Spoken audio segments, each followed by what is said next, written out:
Recipe ആയിട്ടാണ് ഞാൻ എത്തിയിരിക്കുന്നത്. വളരെ ടേസ്റ്റി ആയിട്ടുള്ള ഈ കപ്പ ബിരിയാണി എങ്ങനെയാണ് ഉണ്ടാക്കുന്നതെന്ന് നമുക്ക് നോക്കാം. ഇതിനായി 1/4 കിലോ ബീഫും 1 കിലോ എല്ലുമാണ് എടുത്തിരിക്കുന്നത്. ഒരു കുക്കറിലേക്ക് ഈ ബീഫും എല്ലും കഴുകി വൃത്തിയാക്കിയതിന് ശേഷം ഇട്ട് കൊടുക്കുക. അതിലേക്ക് 1 ടീസ്പൂൺ മഞ്ഞൾപ്പൊടി, 2 ടേബിൾ സ്പൂൺ പെരിഞ്ജീരകം പൊടിച്ചത്, 2 ടേബിൾ സ്പൂൺ കുരുമുളക് പൊടി, 2 ടേബിൾ സ്പൂൺ ഗരം മസാല എന്നിവ ചേർത്ത് കൊടുക്കണം. അതിനുശേഷം എരിവിനായി 4-5 പച്ചമുളക് നെടുകെ കീറിയത്, ഇഞ്ചി, വെളുത്തുള്ളി എന്നിവ കൂടി ഇതിലേക്ക് ചേർത്ത് കൊടുക്കണം. എരിവിനായി 2 ടേബിൾ സ്പൂൺ എരിവുള്ള മുളക് പൊടി, ഉപ്പ് എന്നിവ ചേർത്ത് കൊടുക്കാം.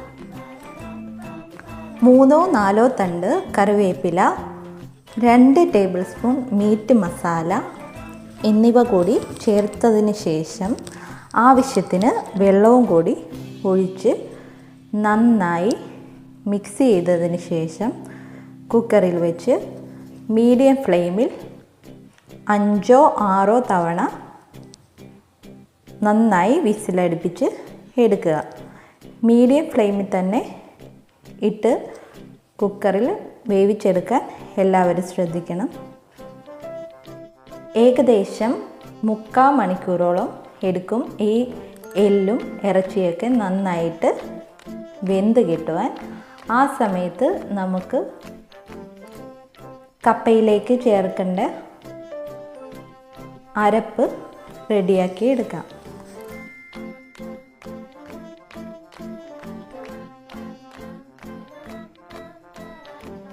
അരപ്പ് തയ്യാറാക്കുന്നതിനായിട്ട് 1 തേങ്ങ മുഴുവനായി ചിരണ്ടിയതാണ് ഇവിടെ എടുത്തിരിക്കുന്നത്.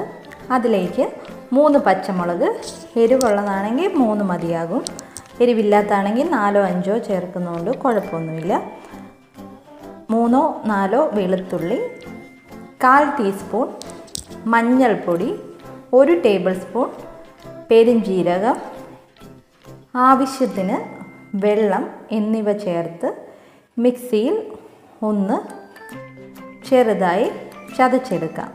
ഒരുപാട് അരഞ്ഞു പോകേണ്ട ആവശ്യമില്ല, ജസ്റ്റ് ഒന്ന് ചതച്ചെടുത്താൽ മതിയാകും. 3 കിലോ കപ്പയാണ് ഞാനിവിടെ എടുത്തിരിക്കുന്നത്, അതുകൊണ്ടാണ് 1 തേങ്ങ ഫുള്ളായിട്ട് ചേർത്തിരിക്കുന്നത്. ഈ സമയത്ത് ഇറച്ചിയൊക്കെ നന്നായിട്ട് വെന്ത് കിട്ടിയിട്ടുണ്ട്. 3 കിലോ കപ്പ ചെറുതായി കൊത്തി അരിഞ്ഞ് ഉപ്പും മഞ്ഞളും ചേർത്ത് ഞാനിവിടെ വേവിച്ചെടുത്തിട്ടുണ്ട്. ഇനി ഒരു പാൻ അടുപ്പിൽ വെച്ചതിന് ശേഷം 1/4 കപ്പ് വെളിച്ചെണ്ണ, ആവശ്യത്തിന് കടുക്, ചുവന്ന ഉള്ളി, കറിവേപ്പില, വറ്റൽമുളക് എന്നിവ ചേർത്തതിന് ശേഷം നന്നായി വഴറ്റി കൊടുക്കുക. ഇതിലേക്ക് അരപ്പ് ചേർത്തതിന് ശേഷം ആ പച്ചമണമൊക്കെ തേങ്ങയുടെയൊക്കെ ഒന്ന് നന്നായിട്ട് മാറാൻ വേണ്ടി ഒന്ന് നന്നായിട്ട് എണ്ണയായിട്ട് ചൂടായി വരുന്ന സമയത്ത് അതുവരെ നന്നായിട്ട് ഒന്ന് ഇളക്കി കൊടുക്കുക.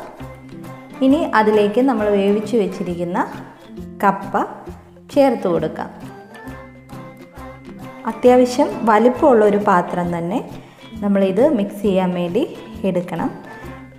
ഇതിലേക്ക് തന്നെയാണ് എല്ലും ഇറച്ചിയും വെന്ത് വെച്ചിരിക്കുന്നതും കൂടെ നമ്മൾ മിക്സ് ചെയ്തെടുക്കേണ്ടത്.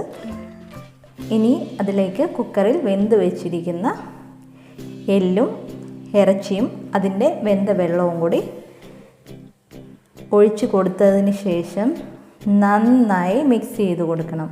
ആ അരപ്പും എല്ലും ഇറച്ചിയും കപ്പയും എല്ലാം നന്നായിട്ട് കുഴഞ്ഞ് നന്നായിട്ട് കിട്ടുന്നതിന് വേണ്ടിയാണ് ഇങ്ങനെ മിക്സ് ചെയ്ത് കൊടുക്കേണ്ടത്. ഏകദേശം 10 മിനിറ്റോളം ഇതെല്ലാം നന്നായിട്ടൊന്ന് മിക്സ് ചെയ്ത് കൊടുക്കേണ്ടതായിട്ടുണ്ട്. എങ്കിലേ ഈ കപ്പയും എല്ലും ഇറച്ചിയും അത് വെന്ത വെള്ളവും അരപ്പും എല്ലാം കറക്റ്റായി വരികയുള്ളൂ.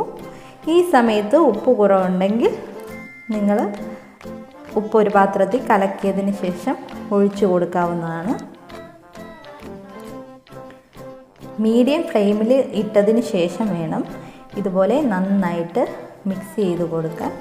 താഴെ കിടക്കുന്ന അരപ്പൊക്കെ നന്നായിട്ട് കപ്പയിലൊക്കെ നന്നായിട്ട് പിടിക്കുന്നതിന് വേണ്ടിയാണ് ഇതുപോലെ നന്നായി മിക്സ് ചെയ്ത് കൊടുക്കുന്നത്. അപ്പം നല്ല ടേസ്റ്റി ആയിട്ടുള്ള കപ്പ ബിരിയാണി ഇവിടെ റെഡിയായി വന്നിട്ടുണ്ട്. എല്ലാവരും ഇതൊന്ന് ട്രൈ ചെയ്ത് നോക്കണം. ഇഷ്ടപ്പെട്ടെങ്കിൽ കമൻറ്റ് ചെയ്യണം, ലൈക്ക് ചെയ്യണം. ചാനൽ ആദ്യമായിട്ട് കാണുന്നവരുണ്ടെങ്കിൽ സബ്സ്ക്രൈബ് ചെയ്ത് സപ്പോർട്ട് ചെയ്യണം. അപ്പോൾ ഇനി അടുത്ത പുതിയൊരു റെസിപ്പിയായിട്ട് ഇനിയും കാണാം. Thank you.